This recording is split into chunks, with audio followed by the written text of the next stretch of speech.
I got asked who is going to be the biggest star coming out of UFC 300. Now, when I go over to DraftKings and I look at the odds, you want to know one that I wish that they would put up. They call it a prop bet, but do you want to know one that I wish that they would put up?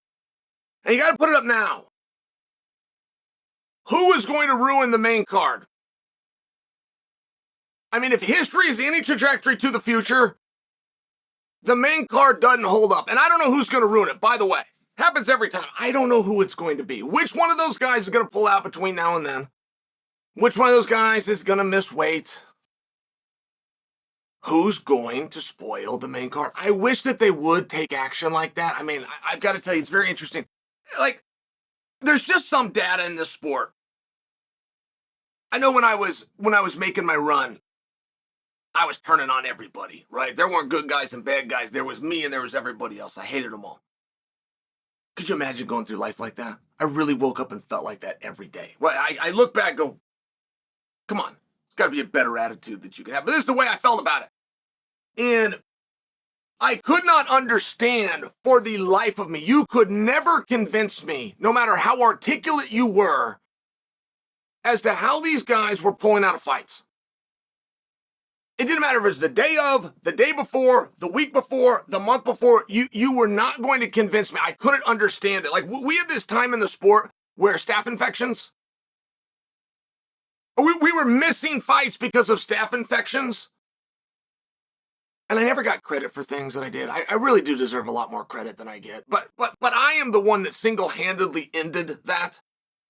It was every car on time, all that the staph infection, got a staph infection, and there used to be something called a Q&A, UFC Q&A. They did them right before the weigh-ins. And I was at a Q&A one time, and I brought this up, and I simply said I would be embarrassed if I didn't have a staph infection.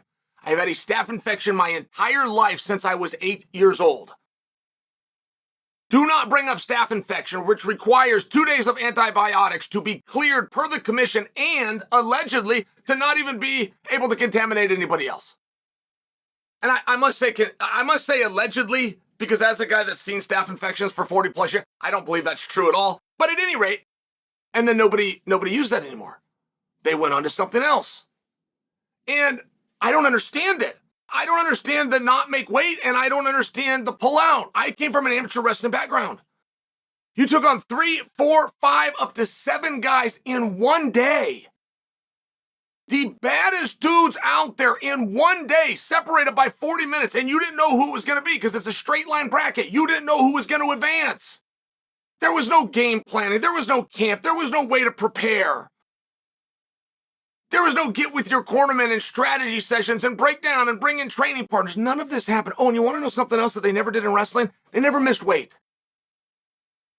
Now, while I know that is not an absolute, I can't think of a time. I cannot think of a time, and that's a literal statement. At the NCAA tournament, somebody did not make weight. I cannot think of a time in the Olympic Games somebody didn't make weight. I'm trying to think of things that you guys see on TV. I could go to much smaller events. These are amateurs that are paid nothing. And these pros were always pulling out. And I always wanted DraftKings to start taking odds on this.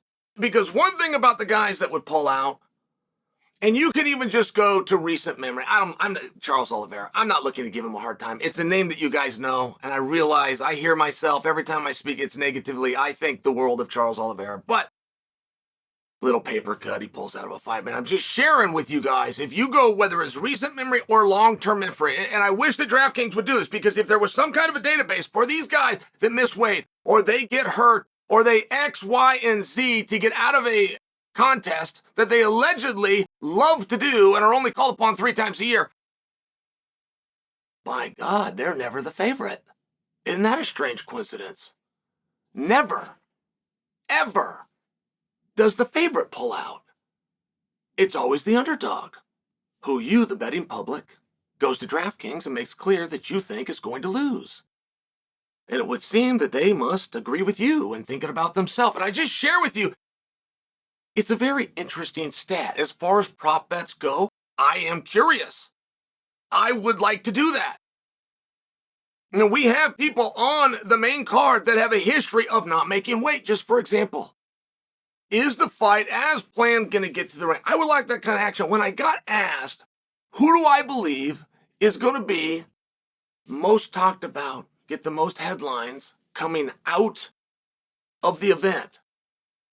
There is massive potential there on Max Holloway. And people never like to have to admit that the post-fight interview is such a big deal in the sport. There's something about having to admit that takes away the purity. And you will be told that by some people that really believe that. They believe that they believe that. They think that they're sincere. They don't know their own psychology well enough to know that they're not. The people that say that the words don't matter and the words should not matter. You could not get to sit and watch an event on mute. They would not do it. They would not enjoy it, and they wouldn't do it. But they don't know that about themselves, right? And we just got reminded. Let me give you a fine example. Dishalavili. Merab had beaten somebody. And in the post-fight, Aljo was champion. In the post-fight, that was like 7 in a row or 8 in a row from Merab. He said, I will never fight Aljo. That's my brother. Now, that's great stuff. That's great stuff. But I'm sharing with you, that got asked about at the post-fight press conference, and Dana said he didn't do himself any favors. I look at his ranking, I look at his wins, I look at this wonderful performance, but there's nowhere I can go with it when he just said he's not going to compete with Aljo for whatever reason. So we have evidence, right? We know that those words matter. And I think it's very interesting what Max Holloway potentially could do with a victory over Gaethje. Now, right now, DraftKings essentially has Gaethje as a 2-1 favorite. That's a little bit of an exaggeration, but I got to round up. Essentially, and that has been very consistent. From day one, the odds makers have always had Gaethje, and it's always been about that plus 210, plus 230, minus 190, minus 170. It's always been right in there. But I will share with you privately, I have never met a fighter, and I've probably spoken to less than 10, if you're wondering how many. But when I was at UFC Miami, it was almost like my opening line, right? You see somebody, you hadn't seen them in a while, and somehow I would just find myself on that topic and run to somebody else, and you give them the bro hug, and how you doing? Hey, what do you think about it? And I would just go back to that topic. You know, you kind of get in the habit for a little bit. I was in that habit at UFC Miami, $299. 7, 8, 9, 10 fighters. All of them unanimously took Max. Oh, and by the way, they didn't even think, oh, Max, yeah. Oh, his rhythm's too much. Oh, he's too fast. Oh, Max would never get tired. Oh, Max over Gaethje. It was one of these things. And I didn't depose them. I didn't say, well, wait a minute, Max has never won a fight at 155. What are you talking about? I didn't do any of that. I just listened, but I did take away. How come every fighter is so confident in Max, but the bettors at DraftKings have Gaethje? And I don't have that answer for you. But as I do look at that fight, I think it is very interesting how that gets played. If Max is to win, right, that's going to be a huge deal. We all understand it. If Justin is to win, it's going to be a huge deal. We love the BMF title. It's UFC 300. There's a lot on it. But, and there's a big but the rules change when you're champion. I always say, you grab that microphone, you call somebody out. I always say, well, if you're the champion, the rules are there. It's a little bit different. So I recognize the BMF. I would love to see a lineage. I would love that. I would love if Max was to stay at 55 and keep that lineage, or if he was to bring it back to 45 and pass some opportunity. Those guys see how that's going to get played out. By the way, that's not a foregone conclusion. George Masvidal, who was the sport's second biggest draw, was not able to get through the bureaucracy and get that title defended. I mean, there's going to be a lot on it. So if Max was to pursue that, I would be all ears. I would sit back like a student. I would observe. I would enjoy that.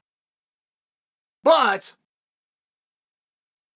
if he did nothing, if he, who is now champion, where the rules are different, he doesn't have to call anybody out, if he did nothing, I lean towards projecting that would create more opportunity. If he wins the BMF at 155 pounds, takes number one contendership away from Justin Gaethje, and plans to cash in on that golden ticket, whether that works or not, but if that's the attempt that he makes, he for sure will not get a title fight at 145. Now, if he wins that BMF, he beats Justin Gaethje, all the eyes, everybody's watching him, he's doing that blessed moment in the ring with Joe Rogan, and he goes after Ilia Topuria, he for sure is not going to be fighting Islam Makhachev. Might not get the Topuria fight, he for sure will not be fighting Islam Makhachev. And I lean towards who's going to be the biggest star. That was the question.